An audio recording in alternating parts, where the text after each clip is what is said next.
Well, hello, avid readers. I am so glad to have my friend Lynette Eason here. Now, she's a New York Times best-selling and award-winning author of more than 70 books with over 3 million copies sold. It's probably more now since that bio was written. Her books have appeared on the USA Today and Publishers Weekly and CBA, ECPA, Parable, all the bestsellers lists because she's amazing. Her novel, Her Stolen Past, was also made into a movie for the Lifetime Movie Network. And today we're going to be talking about Twilight Tactics, and it's part of the Soldiers in Shadows series. We're going to be talking about themes of trauma recovery, survival, resilience, relationships, and holding on to faith. So, welcome, Lynette. Thank you. I'm very glad to be here. I'm so glad you're here. Okay, just give us the elevator pitch and start telling us about Twilight Tactics. Oh boy. Okay, so Twilight Tactics is book one in the Soldiers in Shadows series. Like you said, it is and I did the novella that comes before it actually introduces how this series comes into play. And that novella was in whiteout and it was called Snowbound Secrets. So if you want to connect the two, that's how they connect. And so, Yay. yeah, so the story is set in the fictional town of Whitestone, Tennessee, not too far from Knoxville, because I wanted the mountain feel and all that. Right. And yeah, and so the hero is Sully. His name is Colin Sullivan, but I call him Sully. And the heroine is Elena, and she actually grew up in a prepper community not too far from this ranch, which is called Broken Chains. And but the story just shows, it tells how everything connects and how she and the owner of the ranch were friends and that kind of thing. Anyway, lots of stuff going on. It's hard to give an elevator I know pitch, it right? is. I There's, mean, there's a practice. lot. Yeah, there's a lot going on, and you also have right from the beginning, from the very first page, there is a teenager in danger, Yeah. and named Ollie. It's a female. At first, I was like, oh wait, it's a she, because Yeah, it is Olivia. yeah, I call her Ollie. And right from the beginning, there's a chase going on, which Yeah. your books always have a ton of action. But what I love about it is there's this ranch, and Mhm. there's a purpose behind the ranch. Why don't you talk a little bit about that, and then we'll go more into the characters and kind of the problems that they're having. Yeah, sure. So the ranch, the purpose behind the ranch was when Maya, who is the heroine in the novella, her grandfather left her this ranch as an inheritance, and he had a heart for veterans, Mhm. suffering from PTSD and trauma and that kind of thing from war, and so she decided, in order to honor his memory, she was going to take the ranch that he left her and turn it into a haven, like a place of healing and peace and that kind of thing. So they had she and who became her husband in the other story, Gideon. They have created this place for these veterans, and of course, there's no peace to be found because everybody's attacking the ranch. But that's another thing. No, no, but it's a good place. And Broken Chains is the name of it, and it kind of, you can kind of tell in the name they want to break the chains of trauma and bondage and that kind of thing. So yeah. Yeah, but what I love is, like, the motive is they're supposed to come for peace, but also what an amazing way to get all these veterans there, like, all in the same place. I mean, I was like, "That was really clever, Lynette." I Oh really well, like thank you. how you did that. But like you said, there isn't peace, but also with your novels, there's always the external battles, but there's Yeah, also internal issues with the characters. yeah, And you for sure. mentioned veterans, and I've interviewed tons of World War II veterans. Yeah. My father, that passed away a couple years ago, he was a Vietnam veteran, Mm, and in his last days, I mean, he would be calling out to, like, I mean, this was in the late 60s, early 70s. He'd yeah. be calling out to friends, get down. Like, it Mm, made me realize how much he had been carrying all these years, which mm, his last kind of flashback things that he's right before he passed away, was worried about his friends in battle. And so I think mm. I love that you have the trauma, like not that I love trauma, but I Yeah. love that you're pointing out that these people do carry trauma, but also, so there's all that internal conflict. There's internal conflict with Ollie. Mm, We'll talk about more about her in a minute, but then you have the external, like you said, the ranch is being attacked. So I would love just to hear about just how you go about when you're writing to balance that external conflict with really the internal conflict, that you really care about the characters immediately. And I think sometimes I pick up a book, I'm like, I don't know about these people. They're in trouble, but if your heart's not connected to them, yeah. then you're like, okay, it's just a fight on the Well, page. it's hard to So make that investment in the story when you don't care about the characters. That's true. right, Yeah. yeah. As for balance, it's really funny. I don't think about balance when I'm writing the story. I Mm, think about the plot, I think about what's happening, and then I think about the character. And based on how I built that character, what would their reaction be to mm-hmm. what is happening on the page? Right. And I'm okay. So I think Sully, I was actually not one of the veterans. He is Mm, an FBI agent, but he had his own past trauma that he was dealing with and probably could have benefited by being a client there, but he wasn't. He was related to Maya, as their cousins, and he used to come to the ranch during the summer. And so that's why he thought, okay, this will be a great place. I can take this poor witness, this teenager who is running from the bad guys, and she will be safe because everywhere we go seems to be somebody's telling them where we are. And so they get there, and so all that to say is I'm thinking about what's going on, I'm thinking about what's happened in this character's past, I'm thinking about the trauma, I'm thinking about all of that stuff, and then okay, what's this person going to do, how are they going to react, mm, and then I just pray that I'm right, and then you know but I mean I researched PTSD. Researched veterans. I know so many vets, and and not all of them are willing to really kind of talk about it mm-hmm. and delve into that kind of thing. But I have a reader who'll say, "Yeah, that was pretty good," or or like, "Yeah, you might want to change this here or there." So I feel like, I mean, and it really depends on the vet that you talk to as well, Right. because not everybody experiences this trauma the same way, and not everybody needs the same amount of healing. And Mm-hmm. so the research was really interesting when I was doing that. But yeah, so I balance. I just hope and pray it balances out in the end. Yeah. Yeah, Really. and it does. I mean, you care about them immediately, which I think is part of, they're reacting in a way, and then as you go further, you see why they're reacting in certain ways. And let's talk about Ollie too, because we've adopted 7 kids, 6 of them from foster care, and I'm trying to picture some our adopted kids, and that, I mean, it's hard enough Yeah. with the hard lives, and then she's part of and it's right from the beginning, so she's part of a witness protection. I'm not giving anything away that I don't think I'm supposed to be giving away. It's always like, okay, how far into the book was this? Like, can I mention it? But so not only do you have veterans with past trauma, you have these family relationships, FBI, and then you have Ollie's in witness protection. Well, they're trying to protect her. It's very Well, hard they're to trying to protect her. protect her. They're trying to Yeah. protect her. It has not been easy, but also it's also from like her point of view of everything that's going on, which is a whole nother thing. Yeah, that was and originally I didn't plan to put her point of view in the story. Hmm. But when I was writing it, I was just like, oh, no, we need to be in her head. We need to see Hmm. this. Yeah. So I had a good time writing her point of view. Yeah. And I think it's really good. In fact, I think some of my daughters who love this genre will really appreciate it. And I think it's Mm, really cool when they kind of when you see yourself reflected in any sort of way. yeah. I think it's important, and then to see just the people are willing to fight for you when you don't Yeah. even wonder if anyone cares at all. I think that's really important. Yeah. Yeah.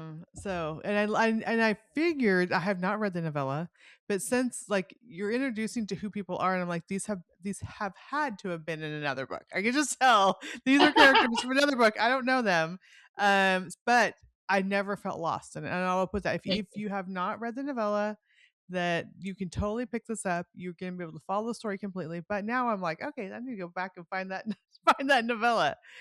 So what was the name of that novella again? It's called Whiteout. Well, the book is called Whiteout. It's Okay. Danny Petrie and I did it because she had one story about her series in there, and then I had one that introduces the series, and yeah, it's, the actual novella is Snowbound Secrets. Okay. And Yeah, then so yeah, so that's so whiteout. You find that in there, and we love Danny's stuff too. So yeah, that would you get 2 for 1 when yeah, you there you do go. that. Yeah. Perfect. I love that. Okay, so Twilight Tactics is the first book in the series, and you're like we mentioned before, it's the Soldiers in the Shadows series. Do you know how many books are going to be in this series? Do you have them all planned out? Yes, there will be 4 books.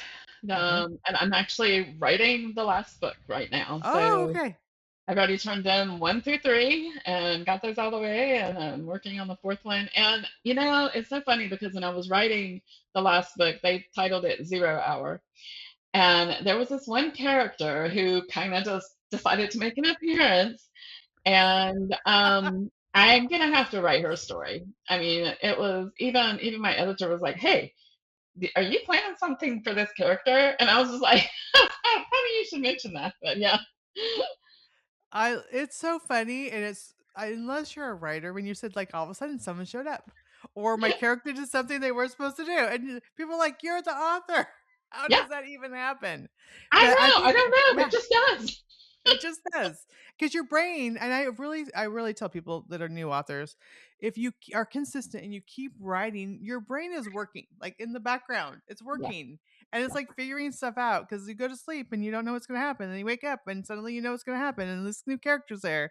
And I yeah, love that. I mean, I think the way God created us and our creativity, but you have to use it. Like you have to use this tool. You have to keep yeah. letting it work itself out. And so, do you think this is that character is going to be the launch of a new series? Or is it going to Yeah, be book I think so. 5? Is That will be book 5. So after this, so this is the book I'm working on now is the last contracted book in the series, but I have another contract of 4 books after this that I'll work on. And I was going back and forth with my editor, and I was just like, I think Amira is going to have to show up in the next series. So she's an FBI agent. It's not that hard, yeah, and yeah. yeah, you know, I was like, I think she's gonna have to show up in the next series, and the novella, because I contracted instead of 4 full-length books, we did 3 full-length and a novella. And I was just Okay. like, y'all, I've done 4 books for these. I'm ready just to kind of shorten it a little bit. She's like, well, you do a novella. I'm like, sure. And so I think she's gonna be my novella. So we'll see what Oh, happens with good. that. Yeah, yeah, Oh, yeah. what was her name? Her name is Amira. Oh, Amira. Yeah, that's really pretty. That's yeah. pretty. I Okay, love so that this name. I love that's really pretty. So Yeah. Twilight Tactic is this one. You mentioned 0 Hour is book That's book 3. Missing th- Asset is book 2. okay, Missing Asset. Very cool. All right. So Um, you heard it here first. Okay, I don't know if it's first, but we're just pretending that they heard it here first absolutely, on the absolutely. podcast. Okay, so Elena Thompson, that you talked about, she's one of your characters. You have Sully, and so they both strengthen each other, but there's also a lot of danger. How did you build the relationship in the middle of there's all this stuff going on around them? Well, I had them, they knew each other before the story started. And so Sully, because his cousin owns a ranch, he had been there before and he grew up going there. So, he was a regular. Um, but also with his job, it's not like he was showing up every day. But the times that he did come, she knew who he was. They had a few conversations. It's not they weren't best buds or anything. They just knew of each other. And Mhm. so, that was a little easier to build on, rather than just trying to get them together when they didn't know anything about each other. They were brand new Right. to each other, that kind of thing. And so, and I think with the way that I did it, okay, I remember this was 4 books ago. I know. No, okay, so Sully is a protector at heart. So that's what he Mhm. does. That's why he's in the job that he's in. and he's also a bit of a rule follower. Like he doesn't like to break the rules or bend the rules, or except when he does. And so he and Elena is she's not necessarily a rule follower. She kind of marches to her own drummer, so to speak. And so that they had a little bit of clashing there on that, and along with Sully's partner too. And so um yeah, I just try to let it come naturally. I'm Hmm. thinking, how would I, if I just met this guy and then all of a sudden all this stuff's going on and he's determined to protect me and I'm determined to kind of do it on my own, you know, I can do Yes. this by myself. And Elena kind of had to learn to accept, help as well. I think that was kind of a little bit hard for her because she's just so used to doing everything by herself and depending on herself. And that was, spiritual thread through there as well. So, Hmm. yeah, I just really try to let it come naturally. I try to get in the story, get my head in the characters' heads, and think, how would this play out? What is believable to me as Hmm. I was reading this? And that's just how I wrote it. I love it. Now, you mentioned it's kind of set over by Knoxville, Tennessee, in the mountains. For those who aren't familiar with this area, just describe it because it's one of our favorite places to visit. And I think when people think of Tennessee, I don't know, I've been in Nashville a ton of times. It wasn't until I went to the East Tennessee that it's completely different. So, explain that a little bit. Knoxville is it's a very interesting place. It can be depending on where you are. So you can be downtown Knoxville and you have this busy, busy, busy city. It's like a big city. And then if you're kind of on the outskirts, so I was just not in Townsend, Tennessee, last week and went to Cades Cove. Oh, yep. Yeah, like Yeah. yeah, if you know Cades Cove, if you don't research it, you'll love it and you'll want to go. And so Townsend is like this town of nothing. Like it's you know, not too far. It's like 30 minutes from Pigeon Forge. And if you know Pigeon Forge, it's busy, busy, busy where Dollywood is and Hmm. Sevierville and all that. And then but the way I set Whitestone, I kind of had Whitestone, I pictured it more as a Gatlinburg, not not super, super busy, but I mean Gatlinburg is, but kind of on the outskirts of Gatlinburg. Right. So more you have the city, I guess, I don't know, accessories or whatever, Yeah. the advantages of living near a city. But where the ranch is, it's very much on the outskirts, near the mountains.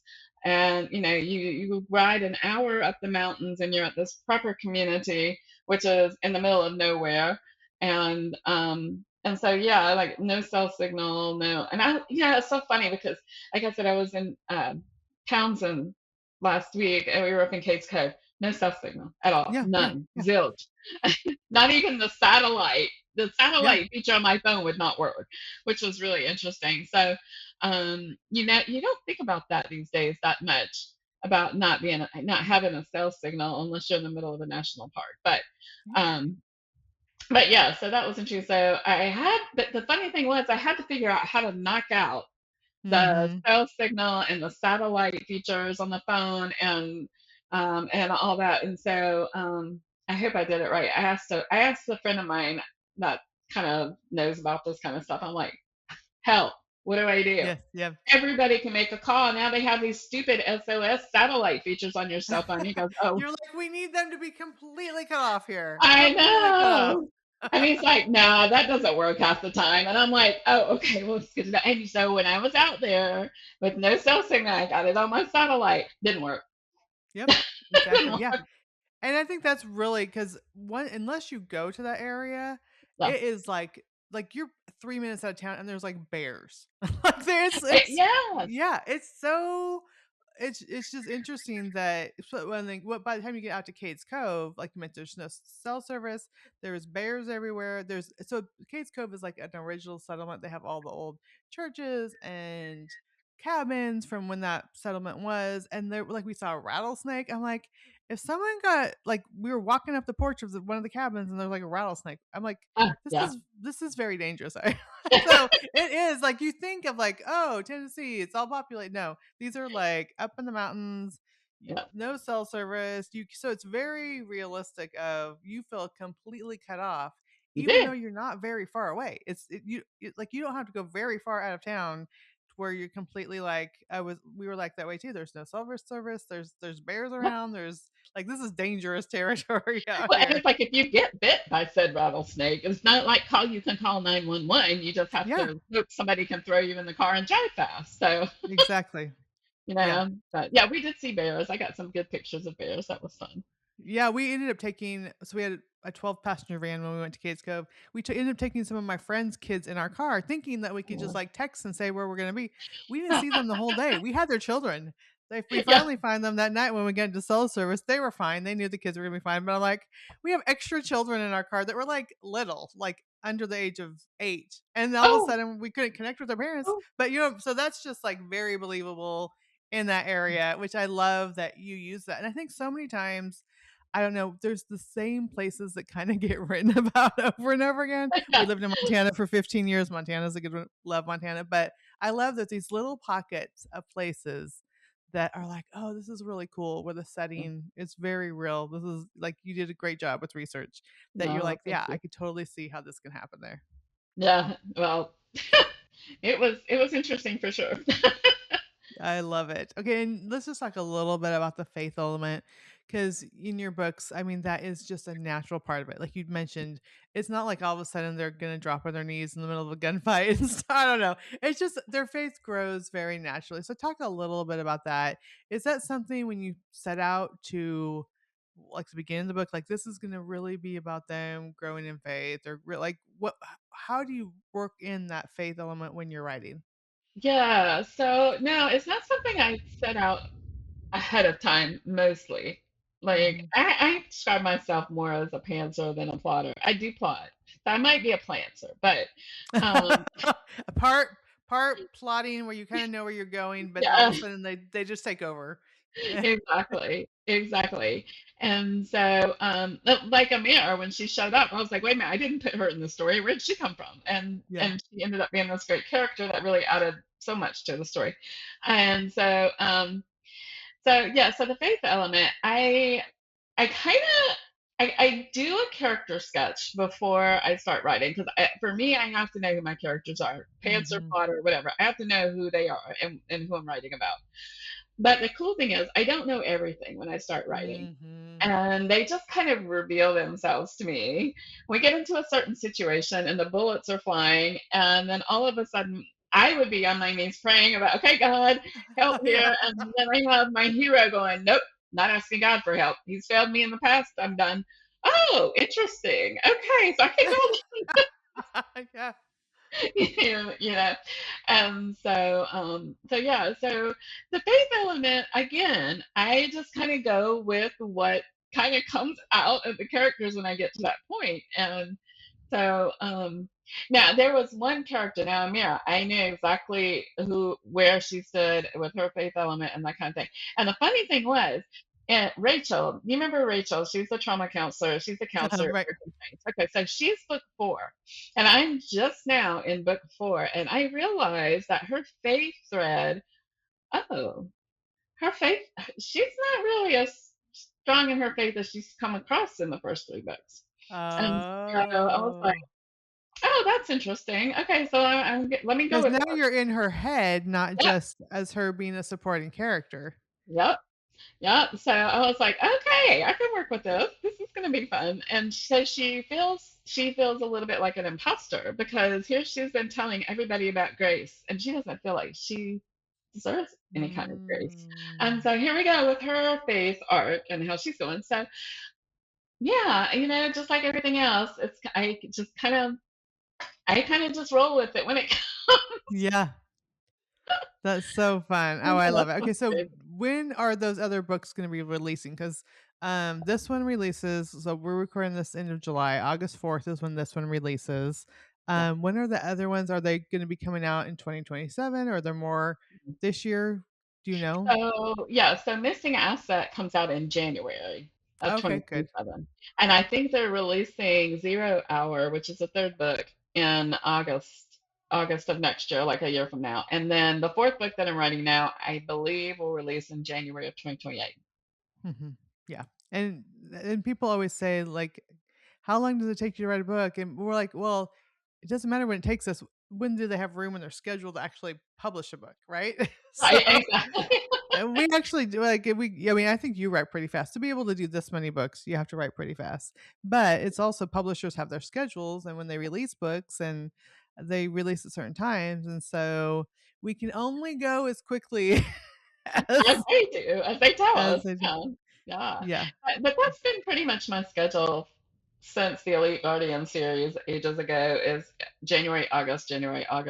So that's typically the only time I didn't have a book come out in January was this year because I changed my publishing schedule. So that's when Whiteout, the novellas came out. They came out Mhm. in February. So that's kind of anyway. I think we're back on schedule with Twilight Tactics. I love it. And Yeah. also, people may not know you're also an agent too. I am. I am. I am a literary agent with the Steve Levy Agency, which is I've been doing that for a little over 3 years now, and I can't believe it's been 3 years. It doesn't feel like that long, but Yeah.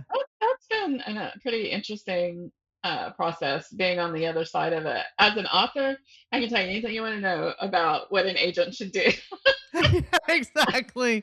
and then you get on the other side, and you're like, oh, okay, so this is interesting. Yeah, it's Yeah. it's been a fun journey. What I love though, Lynette, is that you're writing your own books, but you're also helping other people. Like you're Yeah. helping people get discovered, you're helping them with their stories.